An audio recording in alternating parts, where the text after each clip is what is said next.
play early game, so just don't play to his early game. Warn your team. So here you can see the wholesome Gwen matchup chart. And this guy is the best Gwen player in the entire world. How is every single one of them the same guy? How is he the only guy on this entire fucking list? Actually, he's the only Gwen player in the entire world. So whatever he says is basically sent down from Jesus Christ himself. Now that we know how to play every possible matchup, it's time to apply our knowledge in the real world. Alright, the first matchup we got here is a Malphite matchup. Now, Malphite is an armor tank, and Gwen is a magic damage bruiser, so this is pretty favorable. You can see he put it in an F tier, so we should be able to win this lane pretty easily. So the thing you want to pay attention to, Now, what shall I say to you when circumcise me. So good. Circumcise me. Do it. She'll Cut always me. love me. Cut Won't every hurt any part more of with my her, I body. promise. Do it. Cut. Snip, snip. Cut. Seeing my Cut. breath, well, Die. snip, smile. Ah! I'm not good enough. I've never been good enough. Why would she want to be with someone like me? I just wasn't destined to ever find love. I'm gone. So you want to make sure when you're playing a champion that it's something you're going to be emotionally capable of handling. Otherwise, you might die over and over because you're crying. So we're queuing up the Riven versus Jayce matchup. So the way this matchup works is that the Jayce is supposed to get Prio level 1. He's supposed to walk up with his ranged auto attack and push you off. But if he doesn't, you can get the Prio. Now this Jayce is Diamond 1, so he's basically a subhuman dog. So we're going to ward the river. We're going to try to get our 4-wave crash. We walk up to the wave. We just want to keep auto attacking these minions. It's very important. We got to get this crash in. Now the Jayce is going to walk up. We're going to get a little short trade on him, and he's going to fall down to 200 health under tower. And so we do have flash up. And so what we're going to do is we're going to go for the E flash, auto double cast ignite, auto Q, get the fuck out of there. Boom, easy first blood. That's right, Riven is alive. What is this shit? Why does it say he's the hardest matchup? Okay, so I get it. So it's like good luck, because you can just walk under his tower and 100 to 0 him.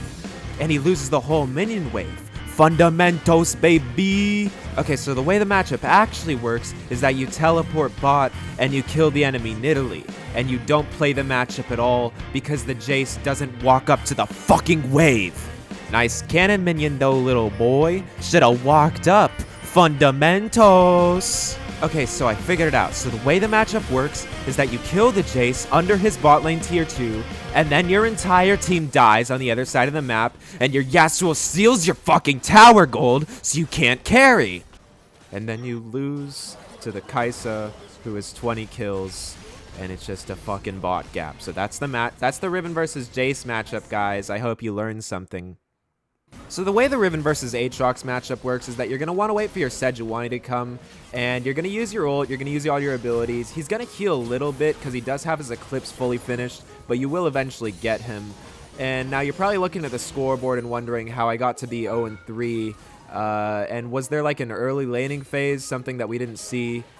So you're going to want to make sure to roam to mid lane. This is very important against these immobile control mages like Anivia. They don't really have a lot of self-defense. We're going to burn her flash, which is pretty good for our Tristana. And so what you're going to want to do then is you're just going to want to roam to bot lane and triple kill the entire enemy team and not play the lane at all.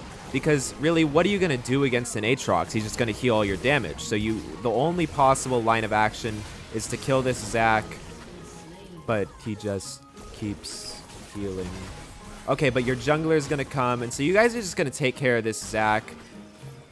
Unless you get walled off by the Anivia.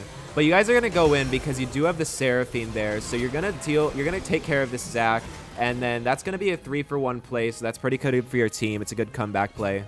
So the way this matchup really works is you want to let the Aatrox get your tier 1 tower so you can teleport behind him, and then you're just going to kill him with your Tristana there. It's going to be pretty easy because she does a lot of DPS. And you want to make sure he doesn't get off his 3rd Q, and then you don't let your ADC get any of the CS because he's a fucking ADC. So what you're going to want to do is you're going to want to get so far ahead that 3 enemy players are down and you're just staring this Rakan in the eye like a Giga Chad. And even though you have a 700 gold shutdown, you're just going to be a fucking asshole and you're just going to walk around in their base and you're going to realize that your wall hop runs out and then you have to burn your flash. But it's okay because you bait them into this wild goose chase. And that's okay because you're clean, you got the moves, you got the wall hops, nobody's chasing me down. And so you get the entire enemy team out of their base, and now your entire team is out of their base, and it's just a giant dick fest. And somehow you're just life-stealing off the minions, you're kind of minding your own business, being your own guy, and then the enemy Zac decides to go in and die. So we get the Baron off of that, so that's a good play. And then what you're going to want to do is you're just going to want to start tanking this tower for no fucking reason, even though you have a minion wave right there.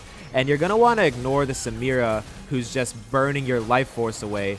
And you're going to try to 1v2 them, and the Rakan's going to ult you, and you're going to die and into your 1,000 gold shutdown. But it's okay because you were splitting for the dragon.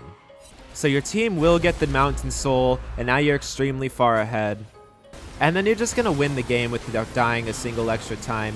Make sure not to look at the scoreboard. It's actually bugged out. It says 6. I'm not sure why it says that, but yeah, you just want to make sure to win your lane against the Aatrox. It's very important. So I have gone ahead and revised the Riven matchup tier list, and you can see it's actually just the ADC tier list because nothing we do ever matters. Now the last matchup I want to show you guys is this Riven versus Camille matchup. This is generally considered a skill matchup, which I think may be a pretty outdated term because there's no skill in this role. Our Brand's going to come for the gank, and the Camille's pretty low, and so he's just going to go ahead and miss every ability, and then flash, and then just not kill her anyways. And so Camille's just going to go ahead and live, and we're just going to ping this Brand 14 times to remind him he is a North American jungler. And his parents should have and would have aborted him as a fetus if they knew he would turn out to be this way. I do continue playing lane, but this shit really doesn't matter, so I'm just going to go ahead and focus on the only important part of the game, and you guys can watch the actual matchup being played. So we've got a Lucian versus Zeri matchup, and that's actually really good for my team because Zeri is 56.69, and Lucian is a measly, sad 52.23. And so we do trade 1-for-1 with the Camille, but make sure to focus on the actual important part of the game happening over here. And so what did we learn today? When you're playing top, make sure your bot lane wins. How do you do that exactly? Well, first of all, you want to take teleport and TP bot. Except you can't do that now because they nerfed TP, so it doesn't work for the first 10 minutes. See, what you want to do is just get an ADC that's 70 points or above on the ADC tier list. And if you don't, then you can dodge. And if you still lose, you can just uninstall and tell your parents you're sorry for being an embarrassment to the family.